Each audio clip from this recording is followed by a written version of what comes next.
Alright, today's video we are going to be putting in the coolant, getting our gauges wired up, and then starting the car again and actually letting it run for more than 3 seconds, seeing how she does. We've got a timing light. We're going to check that our timing is in the correct position, and then we'll be pretty much ready to drive it out. In the last video there we installed our shift linkage and started on the wideband install.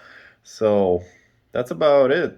Now I'm gonna look at my checklist again, but just have to go register this car again since it's been stored all winter, and then should be able to drive it here very soon, very shortly. So without any further ado, let's get everything stuff done. Right, in the car now, what we're gonna do first, we've got our gauge bezel there that can hold our 2 gauges, boom boom. So we're gonna take this out, we're gonna put that one in, and we'll have our gauges ready in there. I don't know if we'll fully put it back. We'll you know, because we're gonna have to run our wires through. So pull this out and see how it looks. All right, here's just a quick look at what it's gonna be. Air fuel on that side, boost gauge is there, with all of the normal stuff there. That's gonna look so sweet, so slick. I don't really prefer it up here, and I want it to be out of the way. I don't want it to be super obvious. Don't want everyone driving by me to be like, oh, he's got gauges, so his car is, you know, for cops and for people. I like the low-key look. So awesome. Now we just gotta plug everything in and good to go. Alright guys, just wanted to show you here kind of my setup going on with the gauges. I'm not going to go too in depth on this because there's really not much to show. It's all pretty basic. It's just power, ground with a switched ignition, and I've got it tapped into my fuse box here with one of those quick connect things. Super easy. That's what you want. Get those quick connectors. I've got so much extra wiring stuff just from doing things in the past, so yeah, pretty basic. Wideband's good, wired up. I'm gonna put in the boost gauge now, and I'll show you that once it's done. And then after this, we're going to put the coolant in the car, and then we're gonna turn it on and run it, and we'll check the timing while we wait for the coolant to flush through and get all the air bubbles out, and we'll see if our air-fuel ratio is good. All right, back out in the engine bay now. I'm gonna show you how to install one of these manual boost controllers. Super easy, take 2 seconds. You ready? You got your line here that comes to your wastegate, this pressure line. You're gonna cut it where you want it.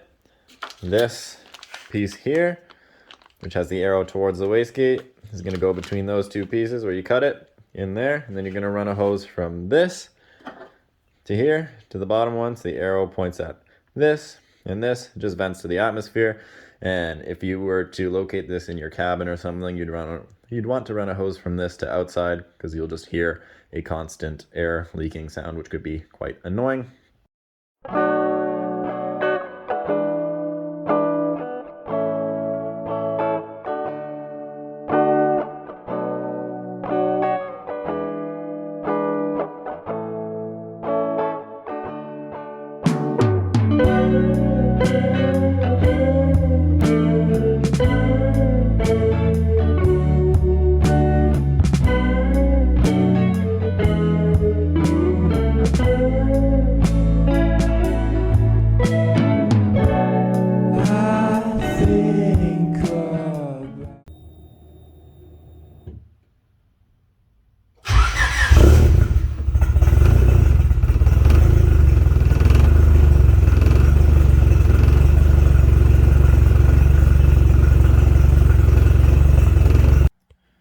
Alright guys, I guess here's an update of where we're at now. So in the last video we installed, or in the last scene we installed our gauges and everything.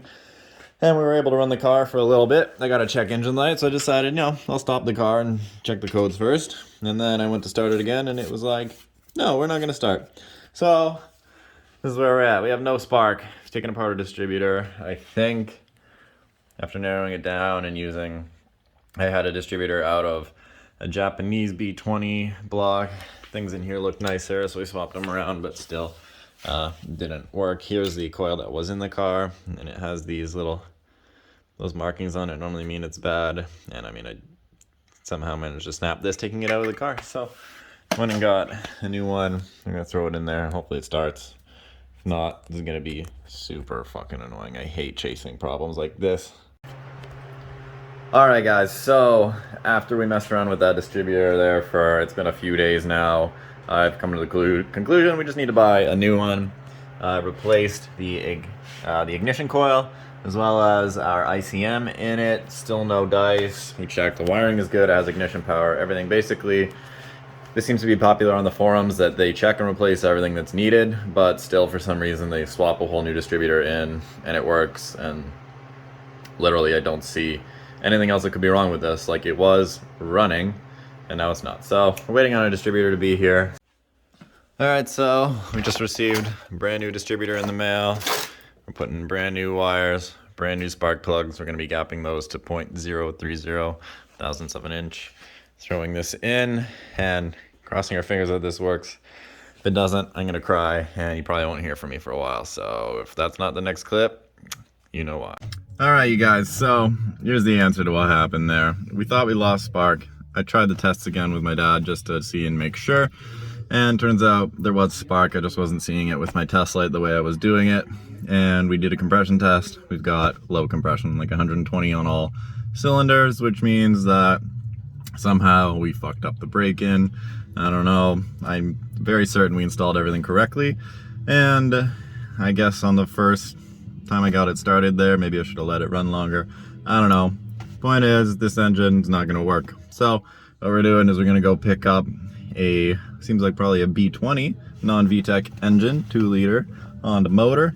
We can swap some stuff over from this to that engine and get that working. So we'll drop that in and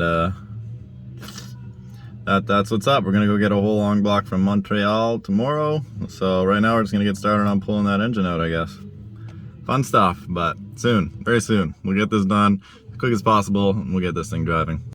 When you ask me to bring that guacamole to the party, I'll say no, no. If you ask me bring the guacamole to the party, I'll say no, no, no. That shit's too expensive.